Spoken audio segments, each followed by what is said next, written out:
rencana tuh saya mau jadi tukang jualan bakso gitu. Kenapa rupanya? Karena rasanya ringan tapi enak sekali gitu-gitu terus kan. Jadi besok saya akan bikin spanduknya bakso rakyat rasa presiden. Wah, ya kan?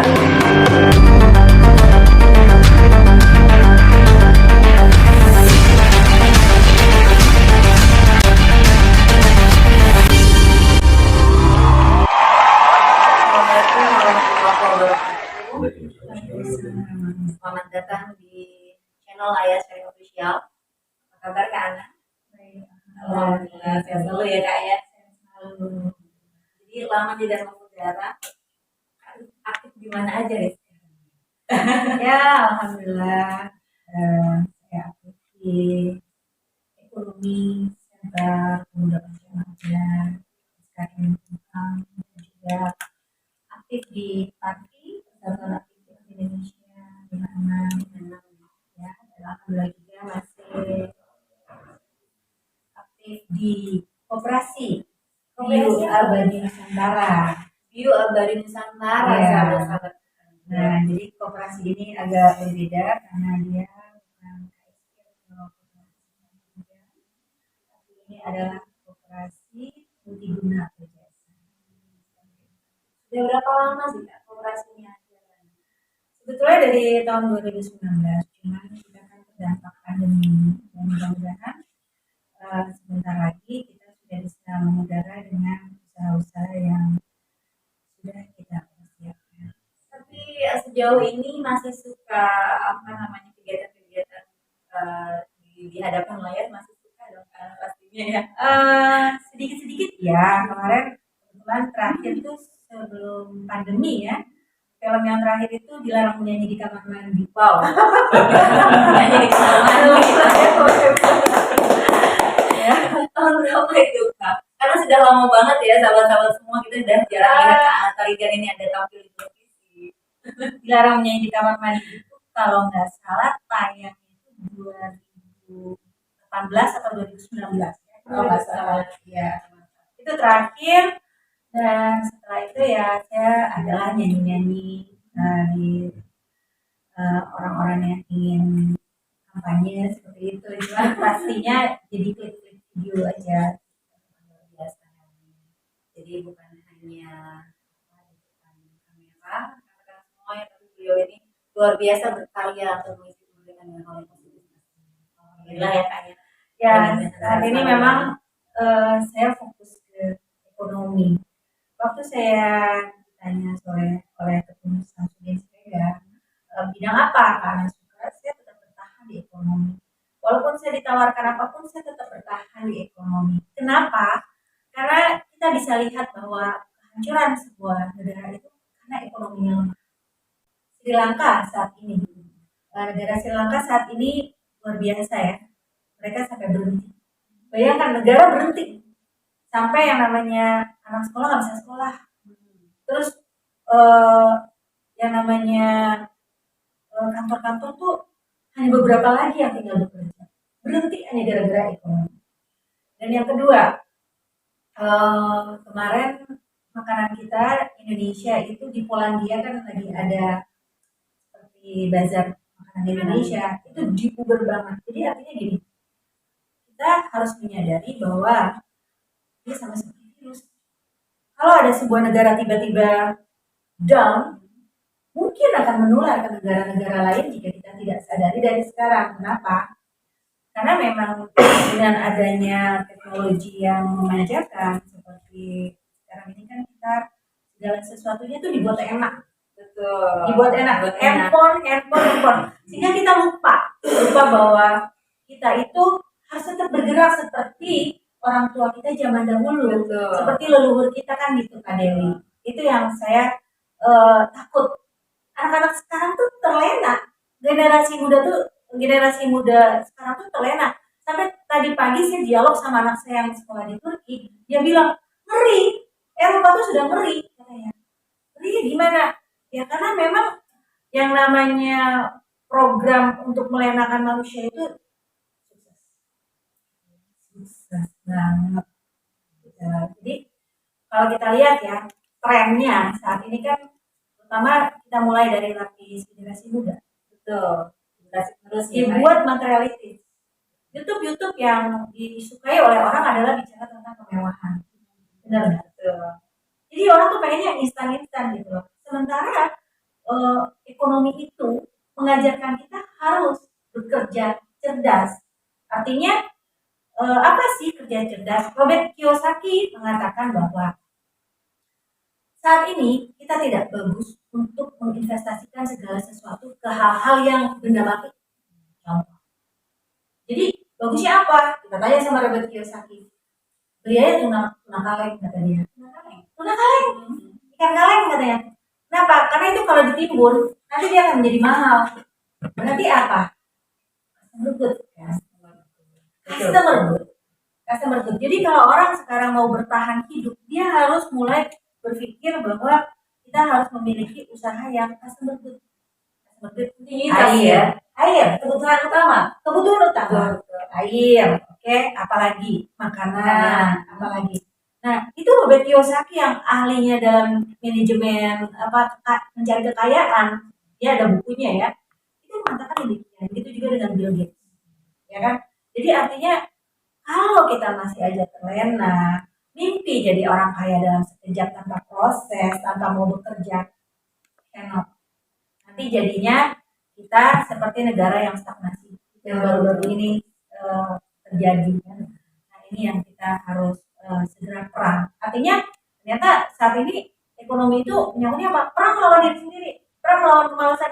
Kita terlena loh Pak, bayangin aja, sangat-sangat terlena loh saat ini ya, karena gimana ya, Indonesia itu adalah negara yang sangat kaya raya. Gimana kita nggak kaya raya? Kayu dan batu jadi tanaman ya. Bukan hanya itu Kak, Kakak jalan ke depan nih, Kakak bisa ketemu gorengan, ya kan? Bisa ketemu bakso, bisa ketemu ayam. Aku tuh pernah sekolah di negara namanya Kanada. Itu udah zaman dahulu banget gitu kan, ya kan?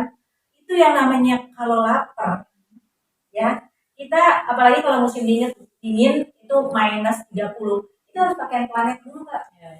Lapis berapa, turun ke bawah, jalan kaki 1 kilo 2 kilo, baru ketemu yang namanya di Hanur. Dalam bahasa Perancis kan, di sana kan bahasanya Inggris dan Perancis.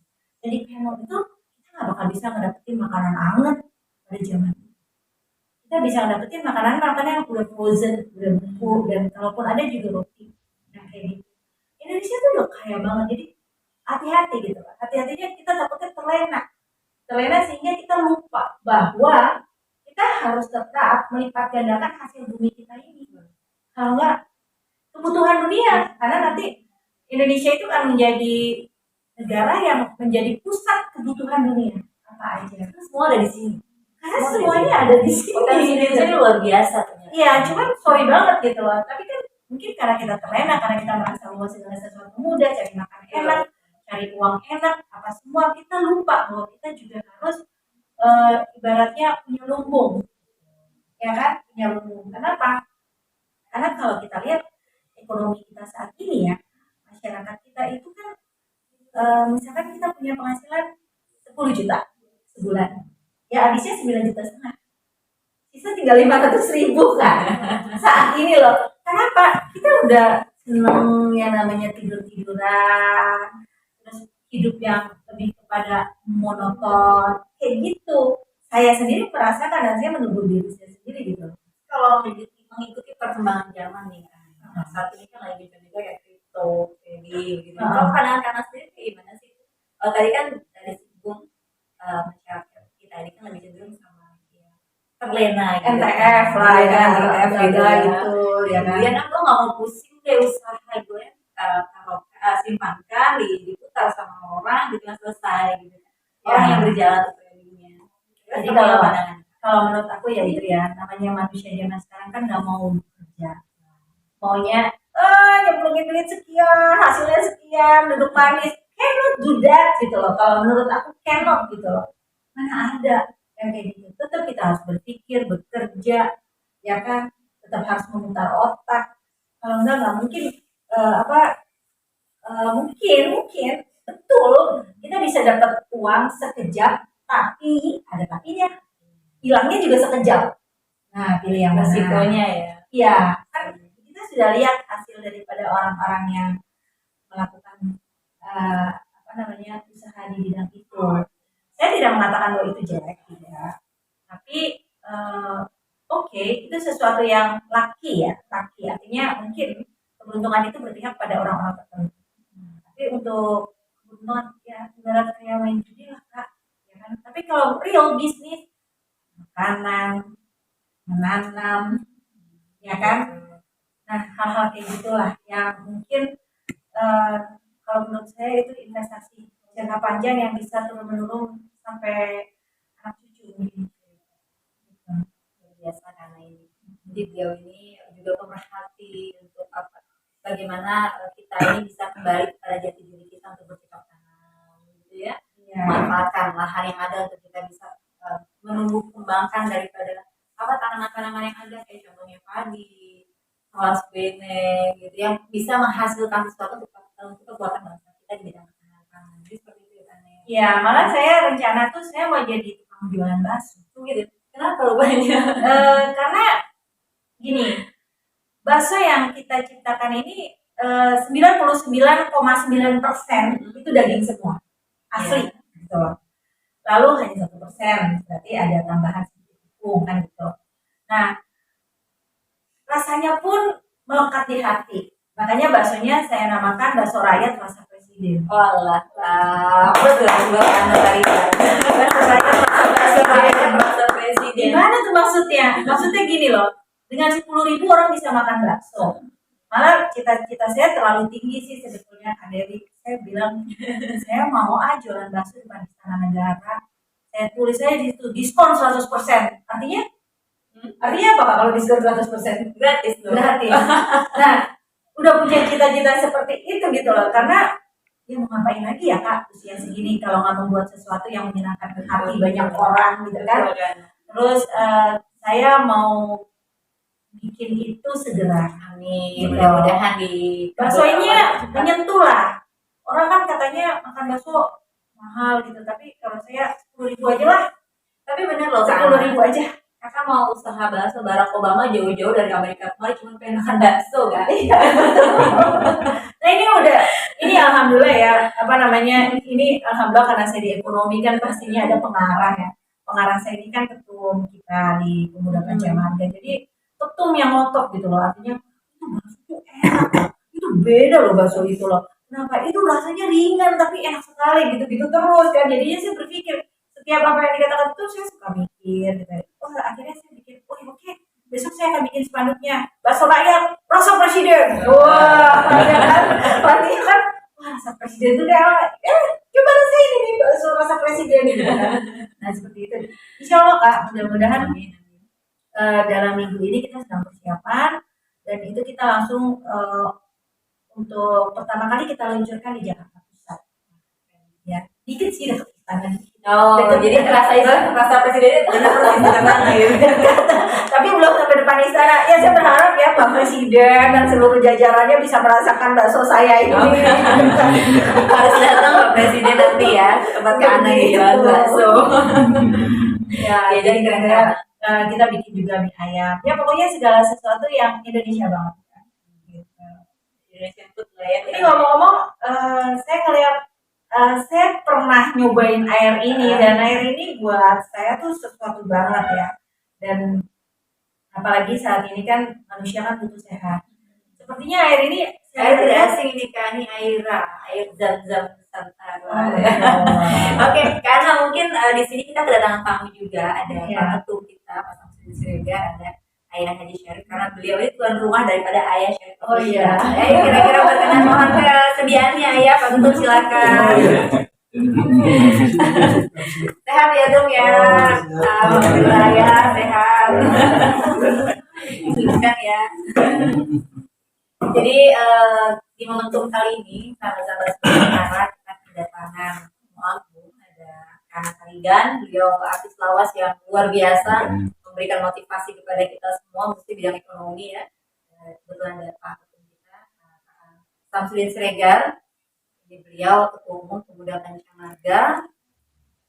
di skup nasional, alhamdulillah dari SK Menkumham. Ya, nanti kita bisa perjelas apa legalitas yang kita miliki di pemuda remaja.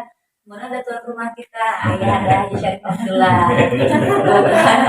Beliau ini apa orang tua yang luar biasa yang selalu memberikan motivasi untuk kita semua ya, untuk generasi penerus khususnya. Tadi ya mohon izin yang mendahului, ya, saya yang punya channel kita dulu gitu kan luar biasa. Ya, makasih banyak nih ya, Pak. Terima kasih diberikan waktu dan kesempatannya kita bisa mengisi channel beliau. Memang ya inilah kalau dari para pendahulu kita itu berjuang itu luar biasa perjuangannya, tapi masih muda karena berjuang untuk melawan bangsa asing yang kelihatan. Tapi kita ini tidak mudah karena berjuang untuk melawan bangsa sendiri. Itu yang sulit, makanya dari segi ekonomi, dari segi kualitas hantan gamanya perlu kita pertahankan betul-betul ya. Kalau masih berjuang melawan bangsa sendiri, ada yang lebih parah lagi apa kan? bukan? Berjuang melawan diri sendiri. Nah, jihadul nafs itu paling Jihadul nafs. Ya, jadi alhamdulillah nih ya di untuk kali ini kita sama-sama kumpul anak-anak itu gitu berbahas bagaimana nih ekonomi kita bisa kita pertahankan, kita kembangkan supaya kita bisa mempunyai potensi yang luar biasa. Nah, kan ini dahsyat sebetulnya ya gitu. Kalau kita himpun kekuatan besar kita ini lah Allah dunia asing ya, kan dengan bangsa kita gitu. Ini mohon izin ya, kenapa kacamata ya?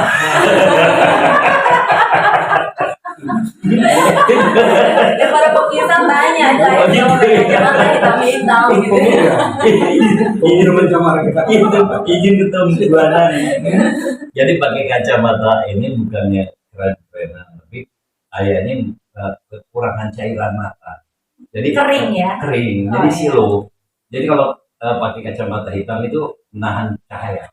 Jadi kalau buka gini kurang awas. Kalau ini redam. Jadi kata Kolonel Bustami, dokter WSPKD itu kekurangan cairan mata. Jadi silo itu jadi bukan bisa lihat asal diredam gitu. Kayak saya sih juga gitu. Sama benar. Iya, sama. Jadi bisa bagi itu biar redam tuh gitu. Mohon izin ya kalau dipertanyakan. Soalnya takutnya nih sahabat-sahabat berpikir wah ayah sombong banget pakai kacamata. Ternyata kan gitu ya. Ternyata nggak begitu sahabat-sahabat beliau karena ada sesuatu yang memang ada faktor juga. Plus 7 dah. Plus 7 bahkan plusnya sudah tidak terlihat lagi ya. Jadi mohon izin ya sahabat-sahabat Nusantara kalau beliau memang menggunakan kacamata di dalam ruangan. Jadi nggak apa-apa ya. Kenapa baju hitam itu Nah, tadi? kacamatanya hitam. Kok ayah tumben biasanya pakai bajunya safari, pakai bajunya putih, sekarang pakai hitam-hitam. Oh, Ada gitu ya? apa ya?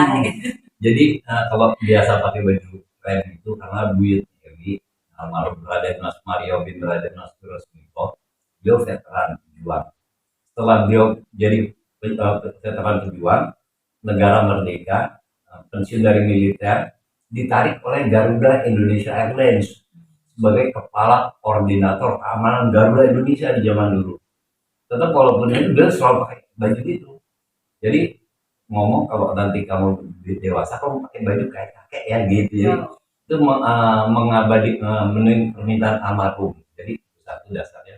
Betul di PTN pun warna-warni nggak hampir beda jauh. Tapi biasa warna itu dipakai oleh para veteran betul ya. Biasanya anak pemuda Maria agak muda. Kemudian kok sekarang pakai hitam. Bela sungkawa. Jadi melihat ekonomi kita terpuruk ya, bukan kita dong dunia barangkali. Jadi sepakat tadi Pak Tun Sering dari bahas ekonomi.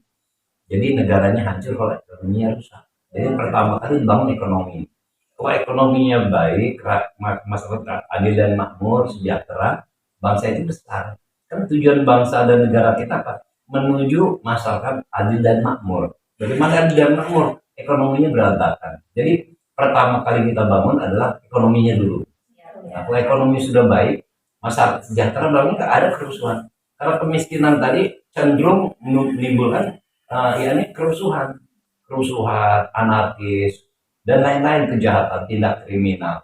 Jadi pada baju hitam ini, yakni bela sungkawa melihat situasi dunia situasi bangsa dan negara kita, ekonominya ya barangkali kurang baik, tapi masih bersyukur dibandingin negara Sri Lanka kan gitu. Iya. Masih bersyukur kita. Nah, kemudian kita baju hitam. Baju hitam ini maksudnya apa? Kita cinta. Warna itu ada 4 intinya. Jadi kalau barangkali merah dilambangin oleh matahari, kalau kuning dilambangin oleh angin, kalau putih barangkali dilambangin oleh air, kalau hitam ini dilambangin oleh bumi, ibu pertiwi. Jadi pakai baju hitam ini cinta ibu pertiwi. Nah, cinta ibu pertiwi, rela mati demi ibu pertiwi, rela mati demi NKRI. Jadi siap mati, orang baju hitam harus siap mati. Ini namanya warna kematian, alam hitam, warna hitam, warna kematian. Jadi barangkali ini ada dendam. Nah, ini ada pemuda Pancamarga, ini anak veteran ini. Belum ketumnya beliau Pak Samsudin Siregar yang dia Kumham ya. Nah, ini lambang pemuda Pancamarga. Karena cinta sama pemuda Pancamarga. Ini Laskar Gendeng Nusantara. Apa itu ya? Laskar itu pasukan. Gendeng, genah lanudeng. Genah lanudeng. Iya, orangnya banyak senusantara. Laskar Gendeng Nusantara, pelayanan hukum terpadu. Jadi kita ini membantu masyarakat yang tidak mampu tentang pelayanan hukum. Nah, bagaimana bisa terbantu terpadu dari semua komponen anak bangsa dari Sabang sampai Merauke. Kita satu, bahkan kita udah mancanegara juga, luar negeri ya. Nah, membantu masyarakat lemah. Yang tadi sepakat Bu Ana sampaikan, apa artinya itu kalau kita bisa berbuat buat orang banyak kan gitu. Kita punya harta, kita berbuat baik buat orang lain. Gendeng lambangnya kuda. Kuda ini power, tenaga. Berapa tenaga kuda kan tadi, berapa tenaga gajah. Itu PH kan kuda. Itu power yang besar kuda. Maka di suatu cerita Nabi Muhammad Isra Mi'raj naik buruk katanya. Separuh manusia, separuh kuda kan kata gitu. Itu kan cuma filosofi aja. Udah asal gendeng itu genah lanudeng. Kebetulan ayah adalah mewakili Provinsi Banten, Laskar Gendeng Nusantara, markas Bantennya, Laskar Gendeng Nusantara.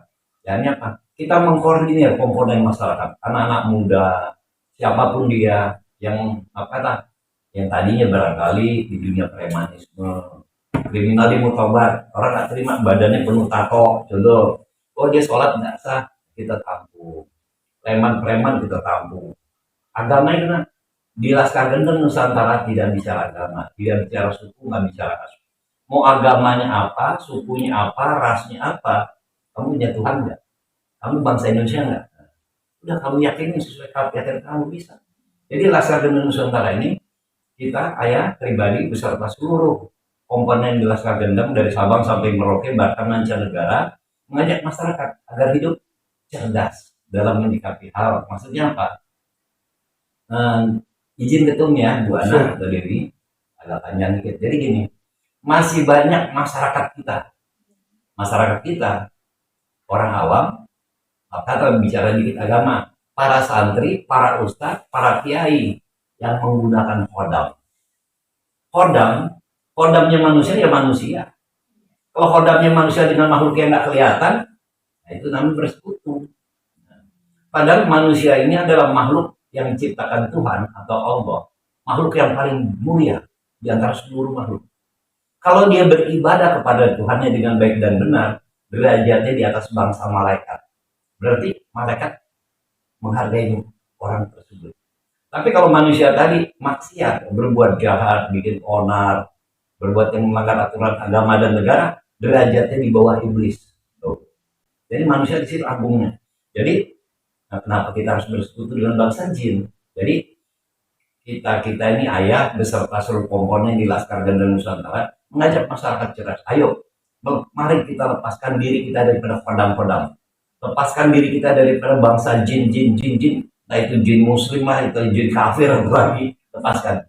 Jadi kita ini dengan ini minta sama Tuhan kita sesuai agama dan masing-masing. Nah, kemudian apa? Berbuat baik. Ini sedikit, sodakoh itu dapat mencegah daripada 70 macam bahaya atau bala, di antaranya penyakit sopak dan kusta yang membawa kematian. Jadi sodakoh tadi dapat menolak kematian. Orang mau mati, dia berbuat sodakoh banyak-banyak baru bisa hidup. Nah, Jadi gitu. izin ayah, berarti yang diskon 100% oke lah ya. Oke sekali. Orang kayak begitu gimana? Iya. Kan luar biasa. Kan luar biasa. Nah, barangkali gini nah. Nah, kan kita nanti perlu perlu pembuktian ya barangkali ya. Jadi harus yakin. Gini, agak banyak nggak apa dikit ya. Kita ini udah dijajah. Kita benci. Zaman dulu Pak Ketum merdeka atau mati, gitu ya. Hidup mulia atau mati syahid. Kita buka. Pak Bung Tomo di Surabaya, area Suloyo. Ayo area Suloyo. Allahu Akbar. Penjajah Inggris, Belanda lari dengan Allahu Akbar. Kita lihat di zaman sekarang berapa banyak orang tulisannya la ilaha illallah, Allahu Akbar, orang mandi. Nggak manjur, betul. Kenapa? Sepele, ucapannya sama. Barangkali perilakunya yang berbeda. Orang zaman dulu prihatin makan singkong, makan apapun dengan prihatinnya untuk mewujudkan negara Indonesia yang merdeka. Lepas dulu makan. Orang sekarang menghalalkan semua makanan masuk ke dalam perutnya, entah itu halal, entah haram, disikat semua. Itu yang bikin nggak manjur sebenarnya. Bahkan dari luar pun import dimakan juga. Dimakan sama kita. juga. Wah, gitu. Sedap ya. Iya kan betul ya. Betul, betul. Jadi gini, kita benci sama asing, kita dijajah. Nah coba, produk penjajah kita yakini. Oh, bapak kamu dulu sakti, Allah Akbar, Belanda lari, Inggris lari. Kok kamu sekarang enggak?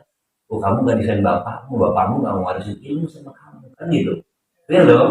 Nah, jadi cuma cerita, coba cerita itu kita tidak di masa kini. Oh benar kakek.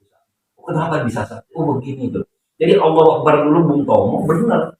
Sarip Kedung Ombo benar. Satu orang Sarip Kedung Ombo Allah Akbar. Kocak kacir Belanda itu. Jadi ini ayah mau mengembalikan. Jadi di zaman itu kebetulan ayah sering berkumpul dengan ya orang tua, ya bapak, ya dalam belajar beliau kakak, dalam usia beliau ini bapak jauh. Nah, beliau ini pernah jadi guru rektor dan guru besar Universitas Pancabudi Medan, bernama Profesor Dr. Insinyur Syekh Kiai Haji Qadirun Yahya. Beliau tuh ya bapak juga ya kita dalam belajar. Beliau mengembangkan tentang ilmu kerohanian dan tenaga metafisikal. Jadi ada ilmu fisikal, ada ilmu metafisikal gitu. Ini berarti sampai sini nak. Jadi jangan sampai kita keluar dari itu. Jadi anak-anak PPM, Palfekla, anak-anak bangsa, ayo sama-sama kita bangun ekonomi kita, tapi jangan lupakan cita-cita para pejuang bangsa. Bangunlah jiwanya rohani, metafisik. Bangunlah badannya, jasadnya ekonomi. Jadi rohani kita bangun dengan keteguhan iman masing-masing di segala bidang. Ekonomi dibangun, baru Indonesia menjadi mercusuar dunia. Pancasila memayu-hayunin buwono gitu. Luar biasa ini penjelasannya. Tapi memang ya pas juga ya. Karena kalau bicara bangunlah jiwanya, bangunlah badannya, berarti kan harus jiwanya itu yang dibangun. Kalau kita sudah punya keyakinan, kemantapan hati, kita berupaya semacam apapun, insya Allah pasti Bangunlah jiwanya, kembali lagi melawan diri sendiri. Nah, aduh, no, ya kan. Kembali lagi betul ya. Jadi yang pakai ini, ya tadi ini Laskar Gendeng ini pelayanan hukum terpadu. Jadi di sini banyak praktisi hukumnya. Praktisi hukum kita ngajak masyarakat agar cerdas. Ini ada lambang. Kebetulan ayah nasabnya ini namanya Lencana Surya Kencana. Ini dilindungi oleh payung hukum. Jadi orang-orang yang pakai ini berarti memang tunggalnya ada sampai ke Mojopahit. Ini yang menyematkan ini, yakni pewaris daripada kerajaan Mojopahit, yakni dari Raden Wijaya, Rahyang Wijoyo Hadikusumo. Dia pernah jadi pejabat di DPD RI ya dulu. Cuma karena panggilan leluhur, dia mundur dari sana ngurusin tentang keraton di Mojopahit. Kantor Agung di Trawulan. Jadi orang-orang yang punya ini masih telah tumrap kerajaan Mojopahit. Ini merah putih. Nah, ini anak bangsa orang Indonesia juga. Jadi jiwa nasionalis harus tetap ada sampai kapanpun dan dimanapun ya. Ya, makasih ya. Tentu sendiri gimana kabarnya tuh? Kabar lebih baik. Alhamdulillah. Ya betul. Ya. Karena Dewi kita semua. Amin. Karena apapun dari Iya, Berjuang itu tidak prosesnya panjang setiap saya. betul. Jadi dengan dinamika berorganisasi, dinamika yang buat kita semua ya. Betul. Jadi kalau ketum sendiri nih menghadapi situasi yang demikian gitu, dengan polemik yang ada, mungkin biar sahabat-sahabat Nusantara pun tahu itu bahwa TPM ini ada loh, gitu kan? Bukan tiada, tapi ada. Mungkin perlu diluruskan yang keliru-keliru itu kan gitu ya. Mungkin sebelum kita beranjak ke arah apa usaha yang kita miliki gitu, Iya. mungkin bisa dikupas lebih lah sedikit tentang organisasi kita. Terima kasih. Iya. Jadi Anda tadi Betul, betul. sebelum kita telah bercerita tentang zaman dahulu dan perjuangan. Betul, Iya. betul. Jadi sampai sekarang kita harus berjuang. Hanya cara berjuang zaman dulu dengan sekarang beda. Iya. Jadi ayah kita pemerintah Republik ini berjuang mengusir penjajah. Saat ini kita berjuang harus berjuang cerdas dan memahami situasi kondisi. Karena tadi disampaikan seperti apa kata Bung Karno, kalau kami mengusir penjajah, melawan penjajah, tapi kalian nanti akan bisa lebih sulit karena kalian akan berhadapan dengan saudara sendiri. Jadi inilah perjuangan kita, karena ini bicara saudara. Mungkin kalau tadinya kita anggap seperti Belanda dan tanda kutip penjajah, kita ajar aja. Hanya ini karena saudara bangsa sendiri perlu penjelasan yang lebih hari lebih tepat dan memang dia bicara hukum. Itu. Jadi berbeda juga dengan ekonomi kita. Jadi ekonomi ini adalah merupakan suatu dasar untuk bisa bangkit dalam berbagai hal, termasuk bangkit dalam pendidikan, bangkit dalam ekonomi, politik, dan kekuasaan. Bagaimana kita bisa bangkit kalau ekonomi lemah? Jadi disitulah makanya kita juga Siap, betul. dan kita semua di sini baru-baru ini kita bersama-sama telah mendirikan. Koperasi. Nah, jadi marilah kita lakukan perjuangan ini, tapi itu adalah sesuai dengan aturan main dan sistem yang ada. Barangkali karena kalau sesuai dengan aturan main dan hukum, ini kan yang disepakati. Walaupun kepribadian orang per orang mungkin kurang tidak enak, ya karena ini konstitusi sah secara hukum. Inilah barangkali yang mungkin perlu penyadaran bersama, dipahami dulu negara ini punya siapa, milik siapa. Negara ini adalah negara hukum, sehingga semua orang harus taat hukum. Siapapun orangnya, termasuk para pelaku hukum itu sendiri juga wajib taat kepada hukum. Demikian. Iya, betul. Jadi memang semua itu ada aturan mainnya, ya, tapi luar biasa di eranya beliau Pak Tuan Samsir ini kita mulai bidang usaha yang kembangkan. Karena memang tepat tadi apa yang disampaikan Bu Anak Haji Haji bahwa ekonominya harus kita kuasai. Baru dapat kekuasaan kan begitu. Jadi memang kondisi yang demikian, mohon izin kita flashback kembali organisasi sedikit ya sahabat-sahabat semua. Karena dari tahun ke tahun, khususnya di pemuda Pancamarga ini belum ada tuh yang memang memfokuskan diri terhadap dunia usaha. Ini perlu kita kembangkan sebab apa? Kita tidak mungkin akan bisa berjalan dengan apa luar biasa tanpa ada support daripada amunisi itu. Nah inilah yang kita harus pikirkan ke depan bagaimana kegiatan bisa berjalan tanpa ada yang dirugikan. Artinya kita kembangkan dunia usaha, organisasi berjalan, dapur tetap ngumpul. Jadi nggak ada itu teman-teman ataupun sahabat-sahabat Nusantara setiap kali kegiatan begini tuh nggak ada. Gitu ya karena ya. Jadi itu luar biasa. Nah, ini juga alhamdulillah Pak Ketumnya, Buana pasti tombol ya kembali juga bicara tentang ekonomi. Satu silaturahmi, dua ekonomi. Jadi kita punya usaha yakni koperasi Bio Abadi Nusantara. Ada 8 item di dalamnya. Kita punya anak-anak PPM veteran punya usaha air jam-jam Nusantara. Jadi air ini, jadi sedikit masukan tentang air, orang itu bisa sehat bila mana air minumnya sehat dulu, layak untuk dikonsumsi tubuh. Nah, kalau airnya sudah bagus, makanannya 4 sehat 5 sempurna. Ini makanan jadi energi karena fungsi air membawa saripati makanan ke seluruh tubuh. Kalau airnya tercemar, makanannya 4 sehat 5 sempurna, makanannya pun akan tercemar jadi sampah, dibuang ke WC. Jadi yang bagus air jam-jam Nusantara tujuan kita ya buat nama Aira ini, yakni memuliakan air jam-jam. Jam-jam itu nih, biar tahu jam-jam. Kalau buat air benda itu jam-jam, benda jam-jam air, jam-jam menelan.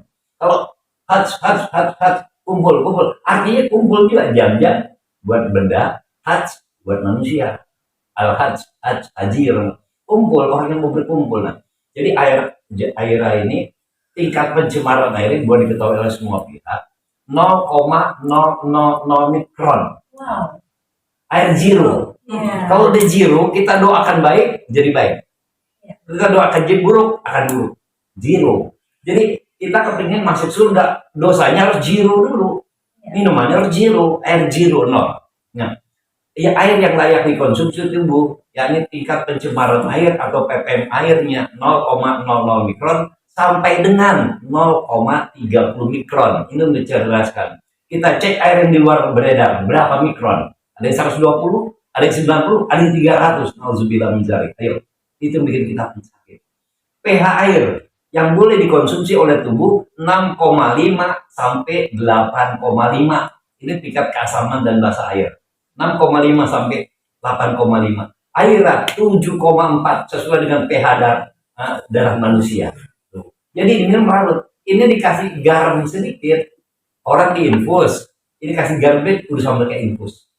Ini Biasa ya. ini Luar biasa. airan. Jadi enggak, ini penyuluhan juga buat kita semua dan masyarakat, jangan sembarang minum. Karena apa? Gara-gara minum sembarang kita jadi sakit lambung. Nah ini contoh kemarin kita. Kemudian batu cincin dan permata.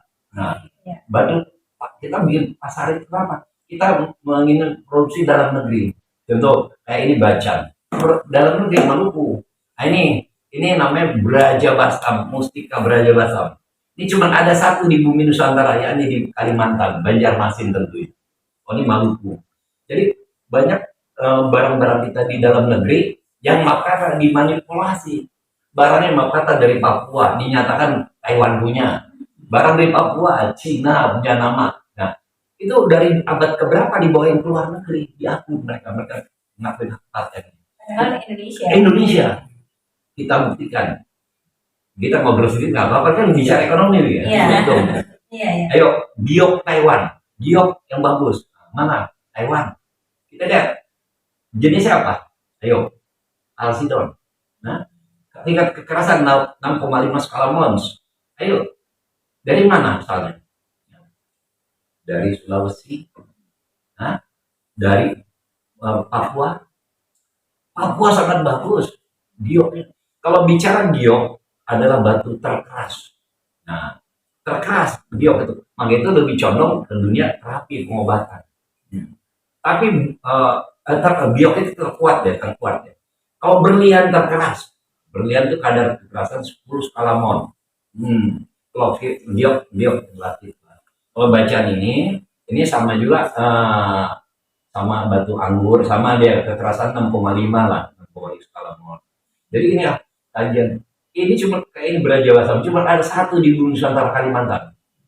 Jadi ini sebenarnya besi yang memfosil, bukan batu, besi memfosil. Besi jadi kayak Besi batu kayak ya. batu. Nah, Saya kan cerita tentang bahwa air kita itu harus bagus. bagus, Makanya di ekonomi pemuda Bacalada ini kita ada rempah-rempah. betul. Jadi kita punya yang namanya nasi box yang bisa disajikan tidak lewat dari 5 menit. Betul. Kenapa dia gurih dan enak? Karena kita sudah bikin rempah-rempah yang memang rempah-rempah ini luar biasa dengan teknologi yang ada di pabrik kita itu. Contoh ya, kita punya cabai itu bisa tidur 5 tahun. Betul. Dan kita buka rasanya masih sama. Nah, Cabai ya. iya, tanpa bahan kimia. Betul. Jadi yang ayah bilang tadi itu luar biasa. Kita memikirkan di ekonomi PPM ini bagaimana kita meluncurkan produk-produk makanan, minuman yang memang semuanya sehat. Gitu. Nah nanti itu nasi ayam jamu nanti. Itu akan ada episode 2, episode 3 gitu lah. Jadi yang sekarang tuh masih bakso rakyat dulu gitu loh ayam. Dulunya dia ketemu ya. Kita launching bakso rakyat tapi sama-sama. Sama nasi ayam Bu Ana jamu. kita harus dukung nih Pak Ketum. Iya. Bakso rakyat yang merakyat. Rasa presiden ini. Jadi ayah dan ketum mulai sekarang kita cetuskan bahwa bakso rakyat rasa presiden pencetusnya adalah pemuda Pancawara. Pemuda Pancawara.